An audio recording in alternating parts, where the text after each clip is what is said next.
Elena had always been the quiet one, the one who stayed home, who took care of their father while her brothers chased careers and fortune. When their father grew sick, only Elena stayed. She was there when he took his last breath, holding his hand, whispering prayers, promising to keep the family together. But when the funeral ended, everything changed.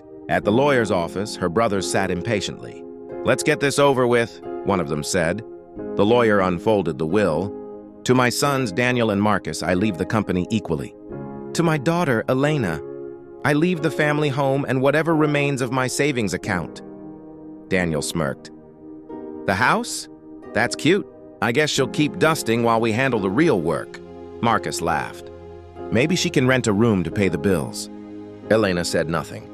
She just smiled weakly and whispered, "Dad would have wanted peace." They didn't even hear her. Days turned into weeks. Her brothers never called. They built their empire while Elena repaired the broken windows of her father's old home alone. She worked at a small orphanage nearby, painting walls, cooking meals, and mending tiny shoes. One afternoon, the head nun asked gently, "Elena, why do you spend your days here when you could live comfortably?" Elena smiled softly. "Because I've learned something, sister. Comfort fades. But kindness lasts." Months passed. Her brother's company started to crumble. News spread of corruption, false accounts, and missing funds. They blamed each other, fought in court, and watched everything collapse.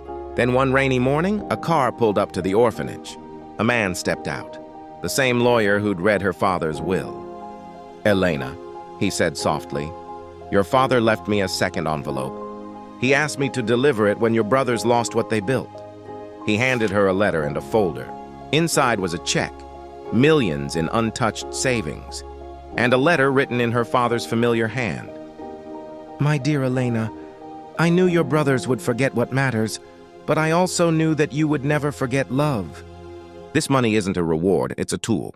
Build something that reminds people what family truly means." Elena wiped her tears. She knew exactly what to do. She used every penny to transform the orphanage into the House of Light, a place where no child would ever feel invisible again. It became a home filled with laughter, hope, and love. Months later, her brothers saw the news. Elena Rodriguez opens largest children's charity in the state. They froze, faces pale, hearts heavy. They came to see her. For the first time in years, they stood at the orphanage door. Marcus spoke softly. "Elena, we didn't know you were doing all this." She smiled kindly. "You didn't have to know.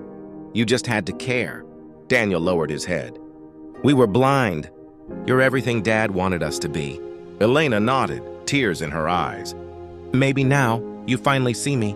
Behind her, children ran through the halls laughing. Sunlight filled the room. Her brothers walked away quietly, humbled, changed. Elena stood watching, her father's necklace glinting in the light. She whispered, "Thank you, Dad. You were right. Kindness delays the victory, but it never denies it." She was invisible to her brothers, but visible to her salvation. If you believe goodness always finds its way back, share this story and keep the light alive.